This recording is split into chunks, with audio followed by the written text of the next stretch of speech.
Bonjour. Parlons de la maîtrise des dépenses pour protéger nos revenus.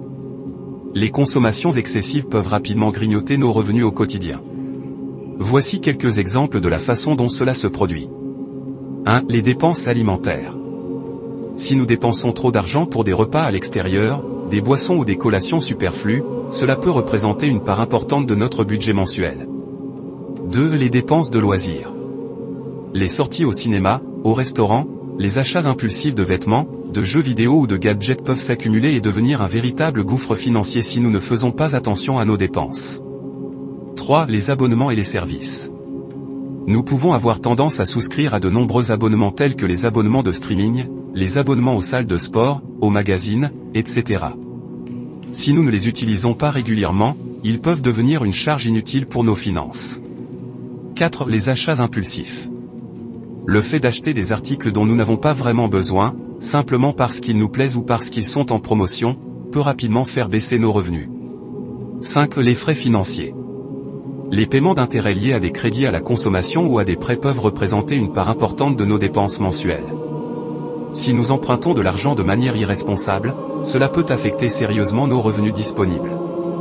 6. Les frais bancaires. Les frais liés à l'utilisation de certains services bancaires, tels que les frais de gestion de compte, les frais de retrait d'espèces ou les frais de virement, peuvent s'accumuler et peser sur nos revenus. Pour éviter que nos revenus ne soient épuisés par des dépenses superflues, il est important d'établir un budget, de planifier nos dépenses et de faire preuve de discipline en matière d'achat. Nous devons être conscients de nos habitudes de consommation et prendre des décisions financièrement responsables pour préserver nos revenus au quotidien.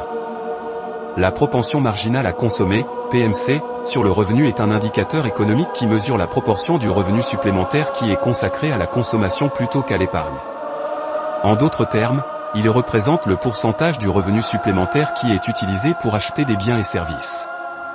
La PMC peut varier en fonction de plusieurs facteurs, tels que le niveau de revenu, les préférences individuelles, les conditions économiques et les politiques fiscales. Toutefois, en général, on observe que la PMC diminue à mesure que le revenu augmente. Lorsque le revenu est très faible, les individus ont souvent une PMC élevée, c'est-à-dire qu'ils consacrent une grande partie de leur revenu supplémentaire à la consommation, car ils ont des besoins de base à satisfaire.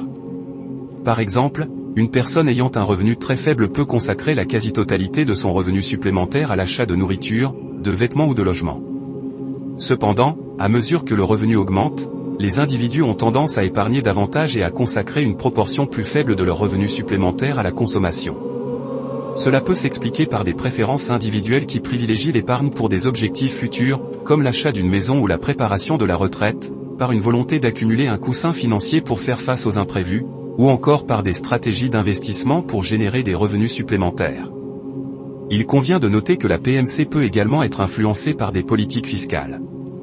Par exemple, si un gouvernement met en place des mesures fiscales favorables à l'épargne, cela peut inciter les individus à épargner davantage et à réduire leur PMC. La PMC est un concept important en économie car elle a des implications sur la demande globale de biens et services, et donc sur l'activité économique. Si la PMC est élevée, cela peut stimuler la demande et favoriser la croissance économique. Pour respecter les contraintes budgétaires, voici quelques dépenses qui peuvent nous aider à maîtriser nos finances. 1. Nourriture et épicerie. Planifier les repas et cuisiner à la maison plutôt que de manger à l'extérieur peut permettre d'économiser considérablement sur les dépenses alimentaires. Établir une liste d'achats avant d'aller faire les courses peut également éviter les achats impulsifs. 2. Transport. Utiliser les transports en commun, partager les trajets avec d'autres personnes ou privilégier le vélo ou la marche lorsque c'est possible peut aider à économiser sur les frais de transport, tels que l'essence, les péages ou les billets de transport. 3. Logement. Rechercher un logement abordable en tenant compte de nos besoins et de notre budget peut permettre de réduire les dépenses mensuelles liées au loyer ou à l'hypothèque. Opter pour une colocation ou un logement social peut également être une option économique. 4. Énergie et services publics. Adopter des habitudes d'économie d'énergie, telles que l'utilisation de lampes LED, l'extinction des appareils électriques en veille et le réglage adéquat du chauffage et de la climatisation, peut réduire les factures mensuelles.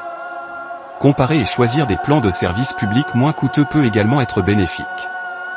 5. Divertissement et loisirs. Rechercher des activités gratuites ou à faible coût, telles que des promenades en plein air, des visites de musées pendant les heures où l'entrée est gratuite, ou profiter de la nature peut permettre de se divertir sans dépenser beaucoup d'argent. Utiliser des offres spéciales ou des coupons de réduction peut également être avantageux. 6. Achats intelligents, faire des achats réfléchis, comparer les prix, attendre les soldes ou les promotions, et limiter les achats impulsifs peut contribuer à réduire les dépenses. Il est également important de considérer les besoins réels avant d'acheter et de privilégier les produits de qualité qui durent plus longtemps.